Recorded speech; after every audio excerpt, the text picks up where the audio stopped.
Welcome back to the Change Physician Podcast. I'm your host, Dr. Melissa Cady, joined by my co-host, Dr. Kevin Cuccaro, and we're joined by our special guest, Dr. Kaleb Redden, who's an orthopedic surgeon in Boise, Idaho. So thanks for joining us today. You bet. It's a pleasure to be here. And just a clarification, so I'm non-op, so I'm a sports medicine guy, and I work in orthopedics, but I don't do surgery anymore. Yeah. Part of the Change Physician, right? So making sure that you do the job that you want to do that fulfills you. So yeah, non-op. Yeah. Well, you're very muscular. You have that orthopedic surgeon kind of look. So yeah, the joke is, right? The joke is, if you want to be an ortho, the first question in the interview is how much you bench. Yeah. That's right. That's right. Well, awesome. Well, speaking, you being in the medical field, we have to start from the very beginning. And, what was it that drew you into the medical field in the first place? My love of science and anatomy, biomechanics. I was definitely not a traditional medical student. That is for sure. So I grew up in a tiny little town where you can make a lot of money and have a great life with no education. And that's a rarity, right, in our world. But a lot of the people in my hometown stay in my hometown and work because there's a lot of oil and gas and ranching and very traditional lifestyle there. And my parents told me that if I wanted to go to college, that I was absolutely, they wanted me to do that if that was my dream. But neither one of them had a bachelor's degree. They both were hardworking people. My dad has an associate's and my mom has an associate's, but that was it. And so I was the first one in my family to even consider going to get a bachelor's degree, of all my cousins and at that time, aunts and uncles, everything.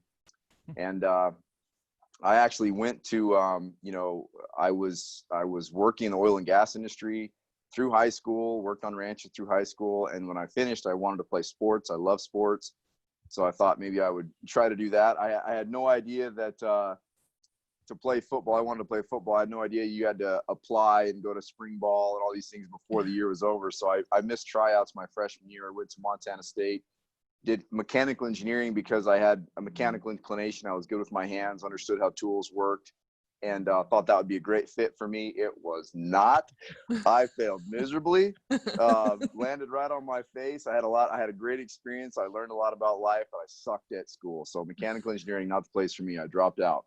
Wow. So I dropped out of school. I went back to the oil patch because that's what I knew. That's what I was good at. I worked for about 3 years, learned a lot about life, got a lot bigger, continued to lift weights, eat healthy, got stronger, decided, you know what, now that I understand how the world works a little bit better, I'm going to throw my hat in the ring and try this again.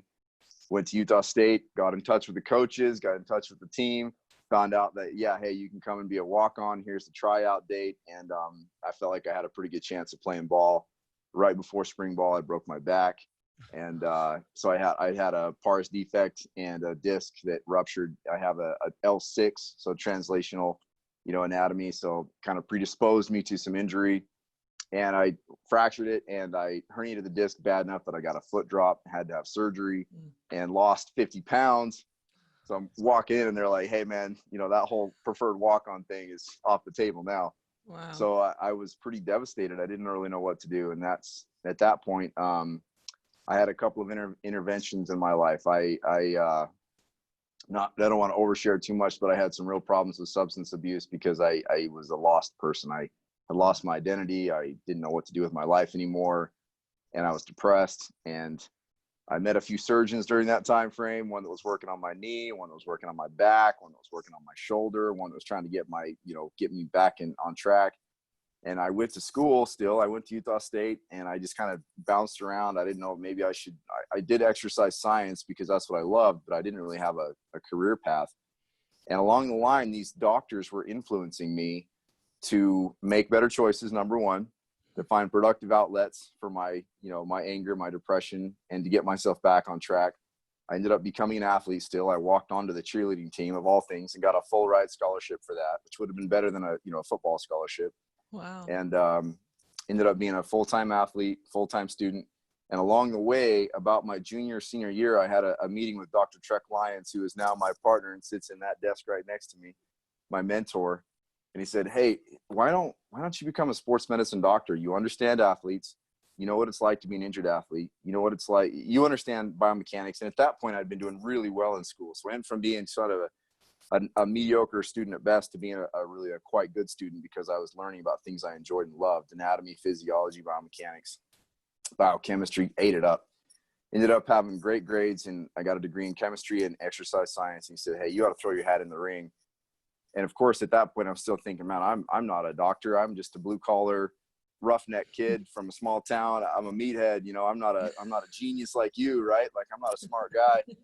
He's like, listen, it takes a lot more to be a doctor than just grades. And you have a lot of life experience and a resume that's 3 pages long of extracurricular activities. Like, I think you'd relate to people really well. And he's like, it takes a certain type of doctor to be a sports medicine doctor. Like, you kind of have to understand that lifestyle, that walk. And so I graduated and went back to the oil patch. At that point, I had 2 kids, I had 2 boys, was married, was back in the patch because I couldn't make money doing anything with an exercise science degree. Worked for a year and decided, you know what, I'm going to try it. So I applied to med school and was accepted to both an MD and a DO school. Decided DO school was a route for me because I wanted to learn and keep my manipulation skills up. I wanted to learn more about the musculoskeletal system. And I got to school and it was just, it was no holds bar at that point. I started a sports medicine club and, the rest is history. That was my one track. I knew that's exactly what I wanted to do. And once I found that direction, then it was like I ate it up. I struggled with all the other things in medicine that you have to learn about that weren't really up my alley, like pathology and pathology is probably my least favorite of all the medicine stuff that I learned about. But you get through it, right? And that's kind of my non-traditional path. So a very blue collar, it comes from very humble, meager circumstances to being, and using hard work and determination and belief. I really do feel like that belief can change your destiny. And you're not a product of your circumstances, you're a product of your choices. And that's kind of my non-traditional route to being into medicine. Yeah. Just curious, what age were you when you went into medical school? 27, I think. Okay. 27, 28. Yeah. Yeah. A little bit later on. Mm-hmm. Kevin, I don't want to steal all the questions. I was just going to make a comment on that because DO schools on average typically have an older student population. And just kind of going off topic a little bit here, it's always interesting to me in my class, the oldest person I think was like 40 something. And, it makes it provides a diversity, which I think is really interesting. And just like you were saying, seems to be sort of this difference in life experiences. Not that there's any, I don't know, I'm not going to do the MDDO thing, whatever, but there's definitely, there's just something different about the people that are going in, which is kind of. Right, wrong, or indifferent. There's no one better than the other. But I did find that because I had a bunch of friends in, through medical school and through undergrad that had gone to medical school, and our training, I had one friend that went to Duke, and one went to Baylor, and another one that went to DO school in Kirkland. And, it seemed like our books were the same books. In fact, I had some of the same professors that had moved schools from some of these other guys, like same books, same anatomy, same basic science, but just sort of the emphasis was just a little bit different than sort of the things that they were learning. I didn't get as much research opportunity, but I got a lot more hands-on stuff. And so totally think that both are awesome. I don't think one's better than the other. And honestly, I went to an MD residency and an MD fellowship. So, I don't really tote myself as being, different than any of my other MD counterparts. I feel like we're all kind of in the same bag, but yeah, and I think the oldest guy in my class was like 46. He'd been an engineer for a whole career and decided that he just wanted to do something different, and they gave him a shot. He did a great job. So yeah, it's interesting. One of the years below us had someone that's 50 years old. It happened to be one of my mom's friends. Wow. So she's on her like 4th degree. Yeah. But also I had been accepted like you into an MD school, University of Texas, Houston. And, you talk about choices, and I had a choice as well. And it was just that manual in a very athletic background, and just found it very intriguing. And so I just hopped into that. But, I feel the same way. The individual determines how they manifest the knowledge that they acquire through whatever route it is. So don't, for those listening, it's not better, one's better than the other. You have to look at the whole person and how they incorporate that into their practice. Absolutely. 100%. And I think a lot of it came down to location for me too, because I was a dad, I had 2 kids. I came from a state where there isn't a medical school. Wyoming I didn't have residence for any place. I went to school at Utah State, but University of Utah, where the med school is there, didn't give me any. I wasn't a resident, right? I still had my Wyoming residency, so I was still an out-of-state student for them. So I didn't have that in-state, drive or drag that they have for certain schools. So I was kind of a man without a country, really. And so I wanted to go somewhere as close to home as I could be, so that my kids still could have a relationship with their grandparents and their cousins. And I didn't want to move them all around the country. And I actually did this thing where once I sort of understood how medical school worked, first and second year, third and fourth year residency, I knew I had to do a fellowship. How does this work? Okay, so you're telling me I'm going to have to move to do these audition rotations and then this match and da-da-da-da-da. I started thinking, gosh, if I could go somewhere to do my clinical rotations and then had a chance to get a residency and then they had a fellowship, man, I'd be able to keep my family in the same place. And so that happened for me way before I even got accepted. I looked at the schools that had rotation sites in places where I wanted to live, where I could train and get my fellowship done. And so, man, my school that I got to go to was the top of my list just because of that pathway. So it was a blessing. I know it was a pipe dream to hope for those things to all line up, because you guys both know it's rare to be able to do that. But I was able to do all of my clinicals, my residency, and my fellowship all in one place. So my family didn't have to move around a lot. And that made a big difference to me too when I maturated into school. Yeah. You prioritized your family. I mean, that's kudos to you. I mean, you're able to do that. Yeah, that's always been one of the things that I've told people, that in the medical field, and it's really refreshing to talk to you guys like this, because most of the time I have these podcast interviews there with non-medical people. So I'll say things that really don't mean anything to these other folks, but you understand that medicine in general can take more than you can give. And oftentimes we as physicians use our job as our calling in life. And so your entire world revolves around your career. And there's absolutely nothing wrong with that. But for me, it was not my calling in life to be a doctor. My calling is to be a daddy. My calling is to be a spouse for my wife, and my career comes second. And so I've always really tried to prioritize that as much as I can. And obviously there's times I failed dismally and the job took over, and 30-hour shifts and weeks on end without days off, and it wasn't optimal, but it was always in my heart that the job is second to my family. And I think that that's what's made me so successful at my job, because I don't get quite as wrapped up when things don't go right. That's a super healthy attitude, and it's a different focus. Because speaking as a parent myself, I have 2 kids. We had kids. I actually met my wife in medical school, but we had kids during internship and residency, and it is so easy to lose that, to be consumed by the job. Because as you were saying, and we've talked about this with multiple other guests, and it's you sort of have this plan. You go into medical school, and then something happens, but you don't really know what medicine is like until you are in medical school. I don't care what anybody says. Oh, I've done this. I mean, I shadowed some guy for 2 years and did all this stuff, and you don't know until you're in it. You just don't know. And so being able to keep your head above water and to focus on your family through that process, and because I see people struggling, we struggled.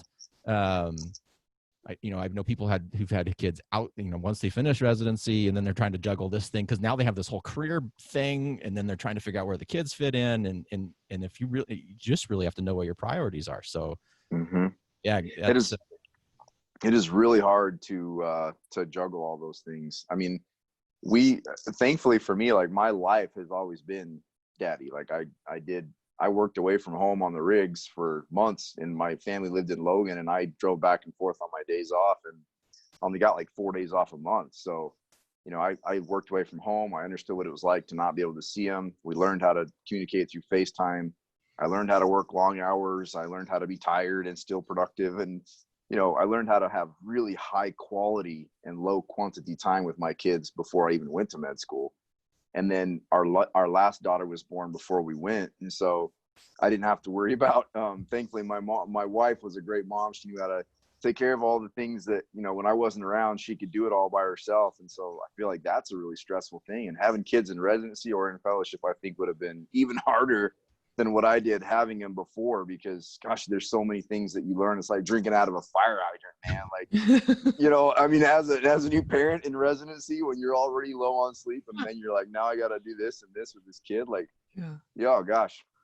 Yeah, that would've, I feel like that would have been even harder than what I had to do. Yeah, it seems like, you know, ironically, the medical system is not focused on wellness and doesn't prioritize other things. And, you know, being a female, you know, I'll just make a pitch here. I'm 46 and I've put off kids because I've been so focused on my career. And, you know, it wasn't a priority because I was so focused on trying to do a good job on what we were expected to do. And, you know, it's not necessarily an excuse, but there are so many things that in the medical field, you don't realize how intense the focus is on just the work at the exclusion of everything else until you're in it. So I think we all feel that. Yeah, that's a really tough thing. I had a really good friend in residency who wanted to have a baby, and I can remember just seeing how poorly she was treated because they were like, well, if you have a baby, you know, you're going to be out on your internal medicine rotation, which means someone's going to have to cover for you. And, you know, who's going to take your 24-hour call shifts? And it's like, are you kidding me? Like, if I'm going to keep the derogatory things that I said down, but man, we let them have it. Like we stood up for her big time. Was like, look, she's got every right to do whatever she wants with her life. And this does not take priority over her having a baby. But you're right. There's like this level of expectation that, whether it's said or unsaid, it's the culture of medicine that is absolutely not focused on our wellness. Some of the most unhealthy people I've ever met have been the folks, you know, with MD and DO behind their name. Yeah, absolutely agree. Kevin? So moving into that a little bit more, then you were pretty focused going into medical school because you had this background. Was there any turning point when you got into either medical school, residency, fellowship, where you're like, something's wrong here? Like just something doesn't seem right with the fit? Or were you like, or were you so grounded when you came into it that you didn't have some of the struggles that some of us did when we're like, wait a second, what the hell did I sign up for? No, I did. I think medical school, I was okay because I knew the direction that I wanted to go. I was super grateful to be there. I felt like I had won the lottery, right? Like I showed up early every day, stayed late every night. I already had this sort of mature, that's probably not the right term, because if you ask my wife, I am far from mature, but maybe more of a focused approach. I knew what I needed to do, right? I knew that I needed to get up early, get there on time, work my ass off, stay there, stay engaged. There was no partying for me. I had a family to take care of. I didn't need to go out and find friends. I sort of had it all grounded. I would get up early, go to school, study. I'd take off at lunch, go to the gym, work out, come back, study, go home, have dinner with my family, come back, study till midnight, go back the next day. I'd take 4 hours off on Sunday for church and family time. And that was kind of my whole first and second year of med school. I did the first test block though. I got kicked in the teeth because I was like 2 full days, 8 hours of tests. Are you kidding me? Like, that's like my entire undergrad experience all wrapped up into one test block, you know? So I definitely had to, I had to make some modifications on how I studied and the way I studied. I have a bit of a learning disability with reading. I don't read very well. It's not dyslexia, but it's a form of dyslexia. I have a hard time with processing reading. So I learned how to listen to lectures and had a friend, 2 buddies I studied with, that they would read it and then explain it back to me. And then we would, you know, I found ways to help them. And it worked pretty well, but I did okay through medical school because I always knew that, you know, just going to learn all this material and eventually I'm going to be doing this material is going to help me into the career field that I want.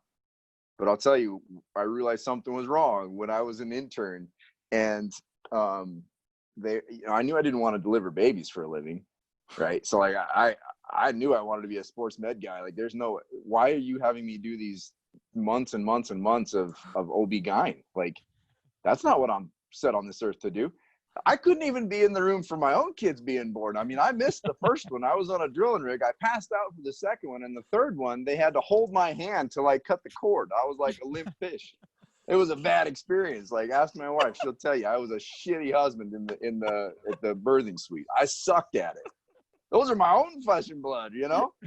So then they're telling me, you're going to be on OB for the next, 6 weeks. And I'm like, okay, hold on. What?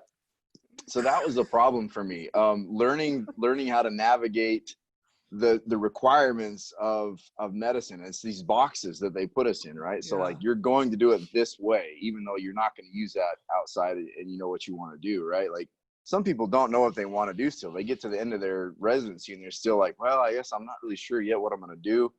Those people, it's a good idea to kind of see a little bit of everything. But that was hard for me, learning how to do things that I didn't feel like were right. Didn't feel like were, it wasn't like that I had a moral issue with it, but I had an internal conflict with delivering babies and taking care of OB patients. I'm glad that I learned a lot about what I did. Is I used it as an experience to learn about the physiology and how to help people work out when they're pregnant, what type of injuries they have, what can you do when they're pregnant. Like, I learned how to use it as, I'm going to see pregnant athletes someday. Let me learn how to deal with a pregnant athlete. Mm-hmm. But I just had to, in fact, I had so much PTSD after residency from my OB-GYN experiences. It was ridiculous. I went to therapy. I had to be on medication for a while.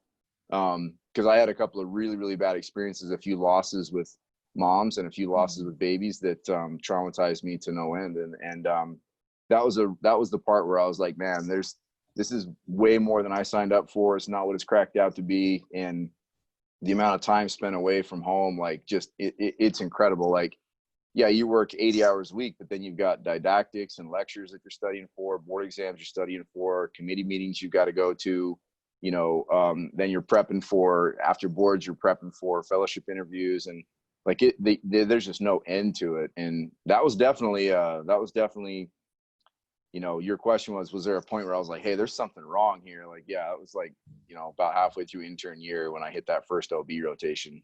Yeah, I really want to expand a little bit, because not everyone brings this up, and especially through some of the times this country is going through. It's just the counseling and the things you went to pursue because of the exposures to losing patients, and that's something that we don't capture a lot in the physician realm, that many of us feel like we're on an island. I've had to withdraw care in the surgical ICU at times in the past, and had no attending around to help me with just the emotional aspects to it. I'm a pretty stoic person when it comes to dealing with it, and I see it as a challenge, but at the same time, your heart goes out to the people that are suffering and losing their loved ones. And did you have people around you? Because I think the medical system does a really poor job as a whole on really supporting physicians through some of these traumatic events, because we just have to get up and keep moving. Was there a support system there for you? Yeah, that's spot on. I had a co-resident who's kind of built like me, humble kid, farm kid, spent 10 years in Iraq as an army guy. And there was one day where I sort of had like I was sitting in our residency office and I was crying, and he came in, he's like, dude, we're both meatheads, lift weights. Yeah. And I was like, I can't go back to the hospital. Like, I can't go back over there. And he's like, what's wrong? And I told him what had happened.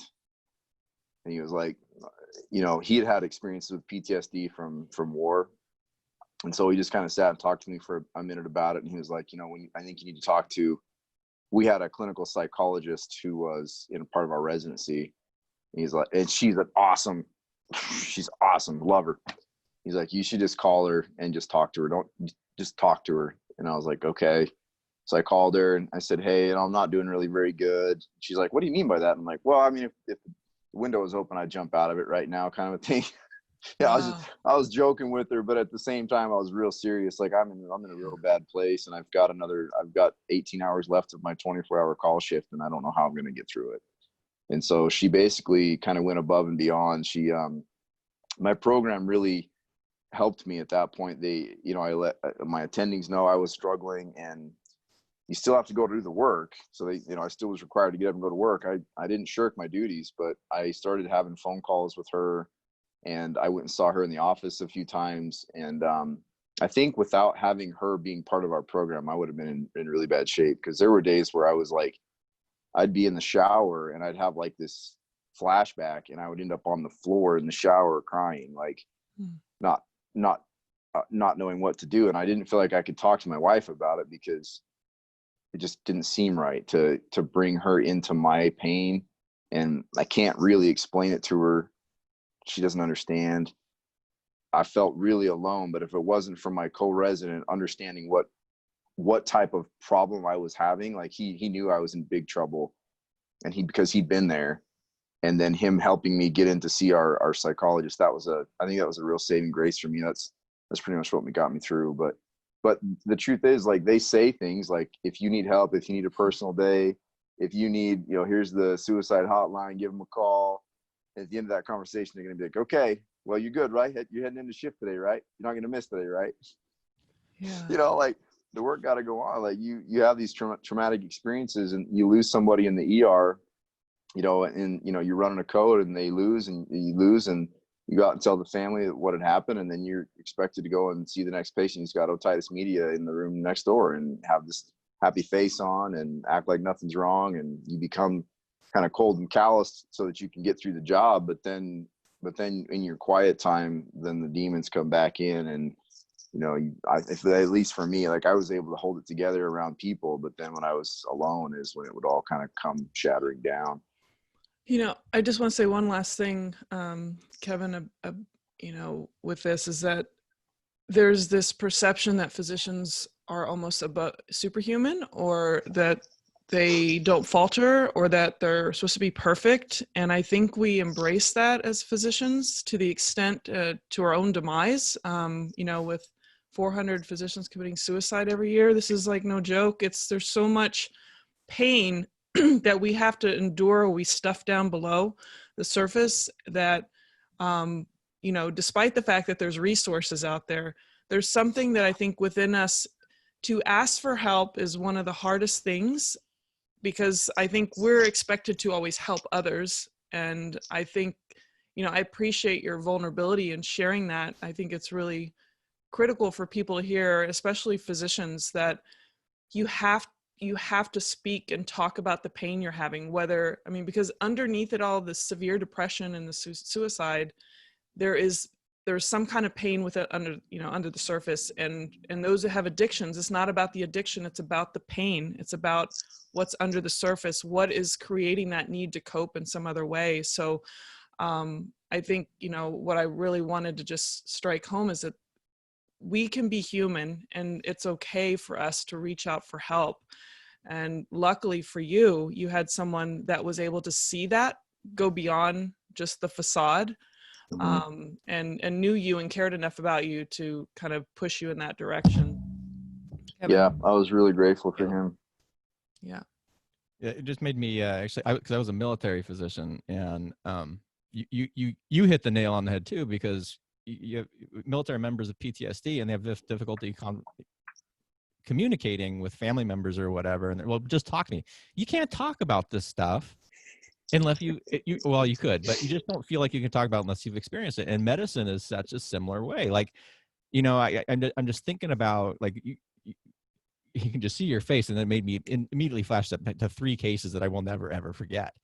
And yeah, so I guess for the listeners out there, and thanks for Kaleb for bringing this up, is just to remember that, to support each other, and that if you see one of our, because I think you're lucky also on your residency or fellowship. Oh yeah. Because there's some residencies that, I've seen people who are isolated and there's no one talking to them, and the only people who really can or have the chance to reach out to is their colleagues. So yeah, that's well, this went in different places. Yeah. Yeah, sorry, that's probably not what you good. guys had planned, but yeah, no, that's not something I've actually talked about at all with anybody. Other than just those people. Like, I haven't had an opportunity to talk about it, in this way at all. And now that I'm just kind of thinking about it, yeah, I really am grateful in a lot of ways that, number one, we had a clinical psychologist that was someone I trusted. That's a huge thing. You got to be able to trust them.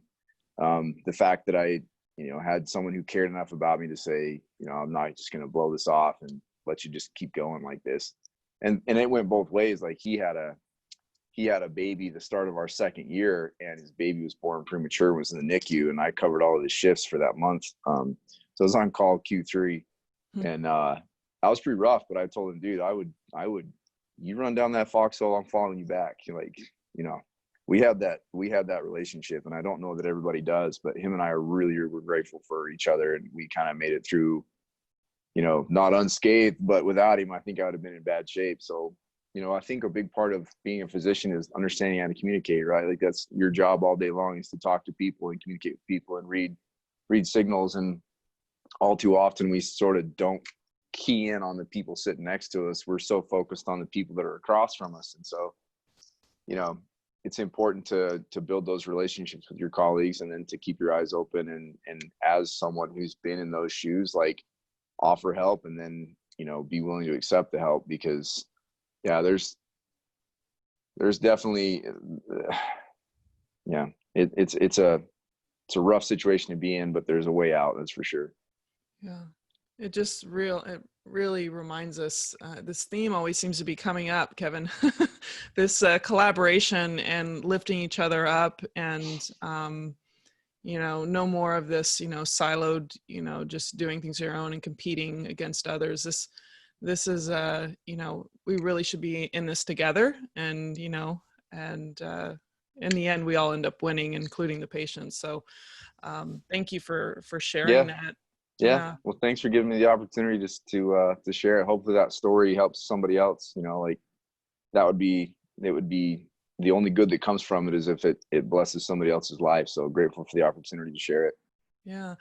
Speaking of, we have to get into this other realm of fitness, because I can say that I've been accused, even in medical school, and you can tell me if this has been your experience, that they're so busy that they don't have time to work out. And I'm like, I can't go without working out, especially if it's this stressful. Like for me, it was like a release. It was so much fun to like see how your body changes and how you can direct that. And I don't know, there's so much gratification from it. So how did you use your fitness throughout this medical career? And then how did it morph?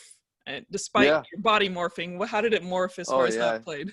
No, you're right. It absolutely has too. Like, and you're so right. Like people, I don't have time to work out. Like, how do you function? Like, I mean, people would always make the accusations of me, like, oh, you should be reading more journal articles, or, oh, you should be going to more journal, that was the big thing for me, is like, you should be doing more research, or you should be going to journal clubs, instead of spending that hour and a half a day at the gym every single day. Like, you can work out once in a while, you're fine. It's not like going for a run. It's not like going for a bike ride. Like, not quite the same. But yeah, and then there was I had to overcome the stigmas, of being just my first internal medicine rotation in residency. One of the comments, because you always get, every week or every month, whatever, you get these evaluations on what you're doing wrong, and, oh, hey, you're doing fine in these areas, but make sure you do better here. One of the comments was, well, apparently he is more than just a bunch of myocytes. There is a cerebrum there that is functioning, and he actually is a smart guy. Yeah, he works hard. He's okay. He's not, he's not just a bunch of myocytes. And I was like, are you kidding me right now? Like, yeah, I mean, I like to lift weights and I've got some muscle, but there's more to me than just that. And that's not entirely what I spend my life doing. I mean, I spend an hour a day, and you think about that in a 24-hour period, how much of that time do you spend doing nothing that's benefiting you in your life, like watching Netflix or reading some romance novel or whatever? Like, I chose to focus my time and my intensity and my energy into things that were going to value my life and my end direction. I don't want to tread water. Right. I want to look at that seashore or wherever, that bank that I'm headed towards, and everything I do is want to push me towards the end of that, And so I knew that working out was never going away from me. I had to find creative ways to get it in. There, on a 24-hour call shift, I wasn't going to the gym, but I would do stairs, and I would find heavy things to lift, and I would just change my scrubs when I was done. Like, if I got a page in the middle of my workout, I just left and would come back afterwards. Like, you can always find time to work out. It's whether or not you want to. You have to make the time. And anything that's important to life, you will make the time for it. Either that, or you'll make an excuse. I can't find the time, or whatever. Like, so I always felt like the people that said that, it's not that they didn't have the time. It's just that they didn't want to dedicate the time to it. They had priorities elsewhere. And my fitness definitely did. My level of fitness changed. I went from being an athlete, a pretty strong guy when I hit med school, to being mediocre, mediocre there towards the end of the second year. Definitely not as much time spent. I was listening to Gouillon and Pathoma, lectures as I was working out. I wasn't listening to music. Doing flash colors on the treadmill when I was training. But I always lifted weights at least 5-6 days a week. And then as I got into the end of my fourth year, you realize fourth year is once you've matched in residency, it's kind of a cakewalk through the last few months. And so I really kicked it up a few notches into my fourth year. I did a couple of bodybuilding competitions and did really well. And then residency again, intern year, slowed way down. Had a shoulder surgery, that slowed me way down. Had a hip surgery, that slowed me way down. But I keep having these this recurring theme in my life of, ebbs and flows of being at a certain level of fitness that I'm really thrilled about. And then having a big event like a board exam or having a big event like a shoulder surgery or whatever. It's become this kind of lifelong journey for me of, ups and downs and being really sort of happy with where I'm at and then feeling like I've got a long way to go still and kind of back and forth. But I absolutely love the way that exercise changes the human physiology and the, mental capacity. And I see the benefits from it every day. I see the benefits in my patients. I had a guy the other day came in that were like, I'm like, listen, you're going to have a knee replacement if you don't lose 150 pounds. And and even then you can't do the surgery until you lose 100 pounds. Your BMI is too high. It's like, well, how am I going to do that? I don't have time to work out. I'm like, sit down. Sit down. I'm going to tell you how you got time. And so I basically wrote out his day for him. We ironed it out every 15 minutes and said, this is what you do in a 24-hour period. These are the 15-minute increments that we can make modifications and become more efficient with these things that are required of you to be done. Here's what you're going to eat every day. And here's what you're going to do in the gym every day. It took me 30 minutes. I was like, bam. He came back and saw me 3 months later. He lost 15 pounds. And he's like, hey, man, it really works. I'm like, yeah, I know. Tell your friends. Come on. That's awesome. Well, let's move into that a little bit. I know we're running out of time here, but so you have had this fitness focus since before medical school. How have you, besides just this one example where you're actually incorporated into patient care, how are you pulling this into your life practice, what you're doing now, creating a fitness-based life or pulling it into in a meaningful way? Yeah, I try to use nutrition and exercise as the cornerstone of every treatment plan that I write. Because in sports medicine, number one, either my patients are already very athletic and it's just adding to, and I'm basically a human performance specialist. So I'm helping them get from this level to this level, whether that's middle school to high school to the juniors, college to the pros to the Olympics, whatever it may be.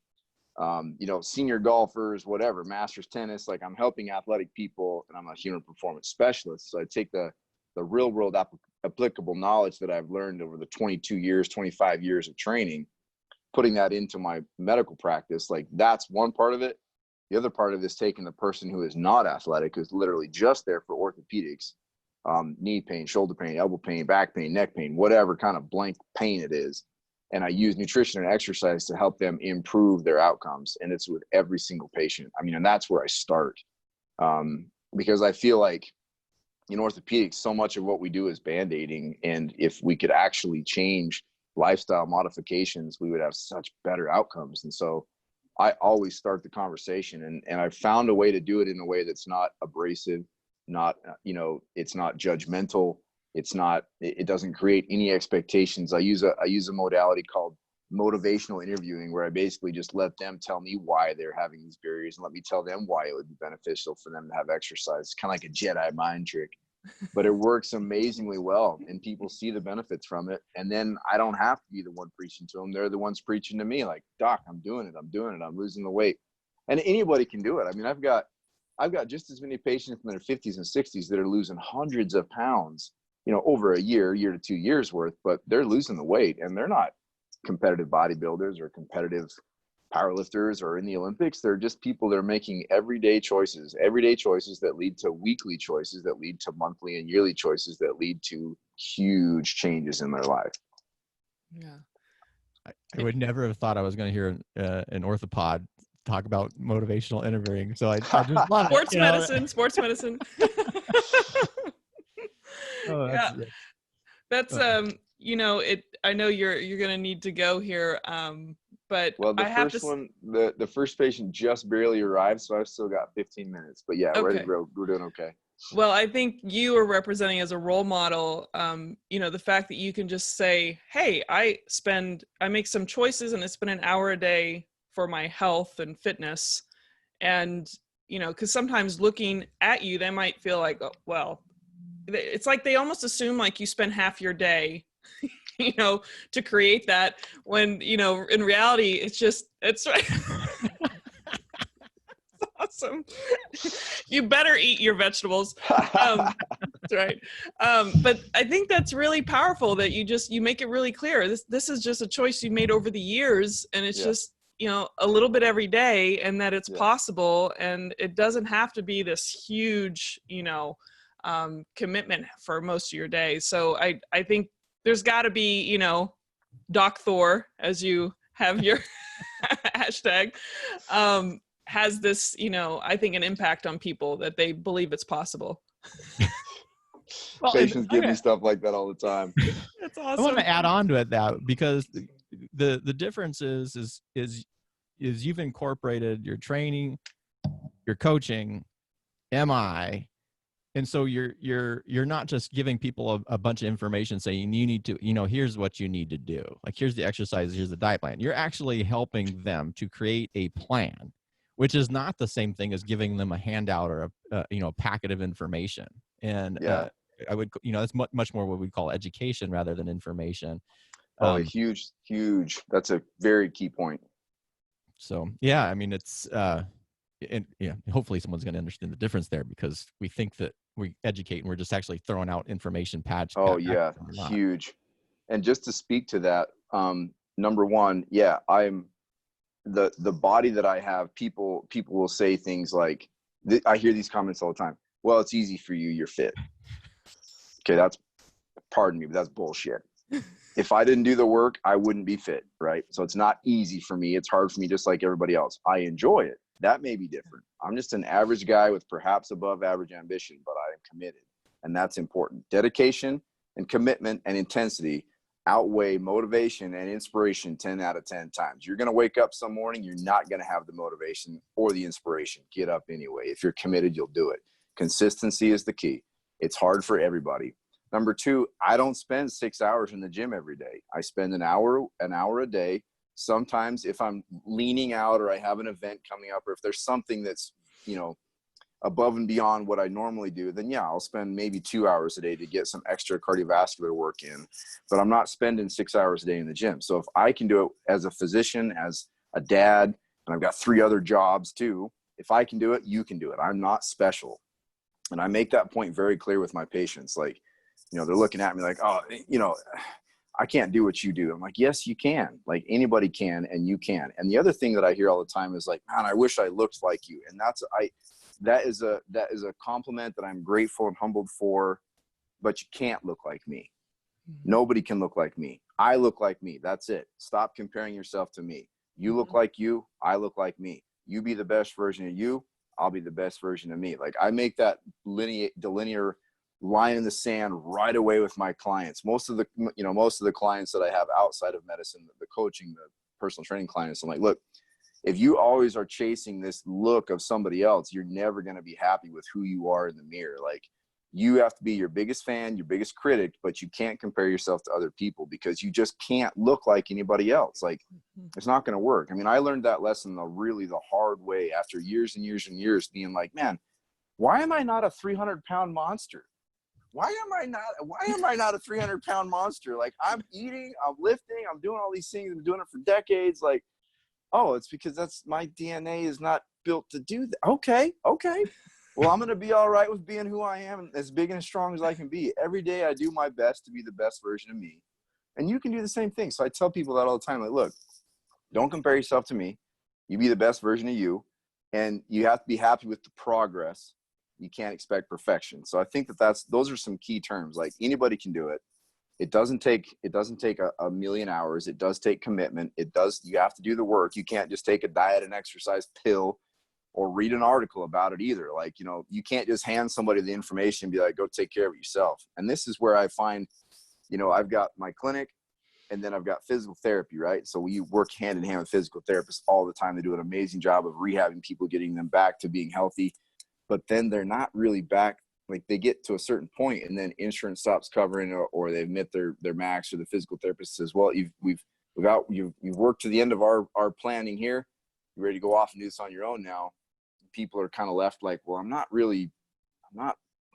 I want to be. Like, how do I get to where I want to be? And so I'm trying to bridge that gap between personal trainers, using personal trainers as an extension of the medical field, and coaches in a way. They're not all developed equally. They have to be the right type of person, and they have to be willing to learn and expand their knowledge as well. But a personal trainer that I'm working with to say, hey, look, this guy's got, FAI in his hip. He can't squat to depth, but he wants stronger legs. Let's work around these things. Let's use some BFR training. Let's use some high volume sets. Let's change his range of motion, get this guy stronger quads. That's the goal. So make sure the goal is a reasonable and a goal that's reasonable and achievable, lofty, but achievable. And let's work around and make modifications to achieve that goal. I think that a lot of times physicians will just say, well, you've got, in my field, you glute med tendinopathy, you got to strengthen your glute med, get out of here. Or you got patellofemoral syndrome, you got to strengthen your VMO, go see PT.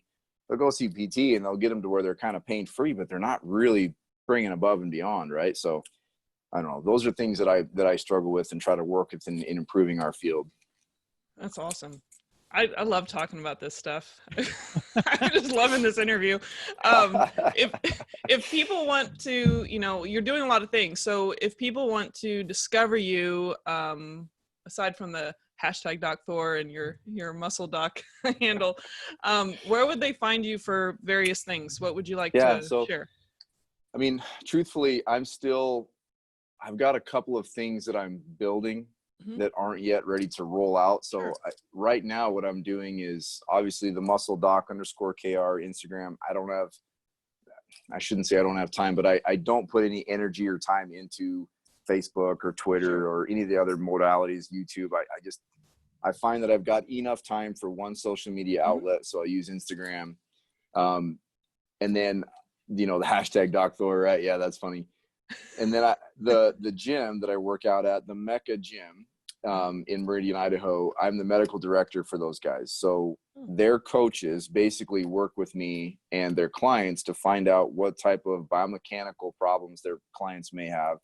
And then if they get problems with weight loss or weight gain or strength gain, and the trainers are like, hey, can we get some input from you? I'll basically look at their programming, make modifications, make suggestions, do the labs, do the DEXA scans, do all the, the medical problem, fix the medical problems, and then turn them back over to the trainers. And I oversee the personal trainers. So folks that want to reach out and do, strength coaching or body composition changes or, those type of things, the Mecca Gym is a great place. And you can just tell them that Doc Thor sent you. If people want, I do a lot of like life coaching and stuff like this, and I think that the best way to get a hold of me there is just with my Instagram. I'm pretty choosy about who I work with, because I'm at this point in my life, I do two types of clients. I do one, the people who deserve the help. Like I've got a guy right now that's had a cervical spinal fracture that was paralyzed from the neck down from football. And the kid outworked his PT, astonished his neurologist, and they were like, look, we don't know how come you're doing so well. Get out of here. Like, you're an anomaly. And I've taken that kid under my wing, and he has been one of the most motivational, inspiring people I've ever worked with in my life. And so I benefit from working with him. So I don't charge that kid a dime. Like, I get paid by being around him. Like, his perseveration on positivity is palpable. I mean, it's just thick. And so I work with people like that I feel like need a little bit of an extra bump in an expertise that they're not going to find anywhere else. And that hopefully doesn't sound arrogant, but I realize that no one else can really help this guy. So I'm going to do it. And I benefit from being around him. So there's those type of clients. The other type of clients are people who are really committed, because it's not going to do you any good. It wastes your time. It wastes my time if you're not really committed, right? So like, those are the things that I look for people. Those stages of change, right? The pre-contemplation, contemplation, action, and regression, right? Like, I want to find those people that are in the contemplation stage. And so muscle doc _KR is a great way for people to reach out to me. And then at the Mecca Gym is where I can help people with like their training and stuff like that. Awesome. Kevin? I don't think I have anything else to add on that. I think we could talk for a long time. I mean, there were so many topics that I would love to go into a little bit more. So we'll probably have to pull you back in for a future episode there, Doc Thor. You guys are awesome. I got to tell you, thank you so much for reaching out. Like it's been really just a choice experience for me to be able to sit and just communicate with like-minded people who are trying to help change the world, change the field that we're living in. And it's so refreshing to be able to communicate with someone who has that same understanding of the training and what it's like to get through it, and the job and what type of problems that brings. Because it's not that you want to complain about it. You don't want to complain, but you need to talk about it. Like, you need to be able to explain some of these struggles and trials, because we all face them, and there's not a good avenue for us that is reasonable and realistic to discuss it and improve those things. And it's okay to break the mold. It is okay to break the mold and to do whatever you want to do. Like, someone who gets burned out as a doctor, and I've got friends that are like that, man, change, do something different. Like, yeah, maybe you're not going from being an ER doc to being a neurosurgeon, but there's a lot of things out there that you can do that can make you happy. So be willing to create your own path. That's, I think, just hugely, and I think that's what you guys are all about, like making sure that you're following the path that's right for you. Yep. Spot on.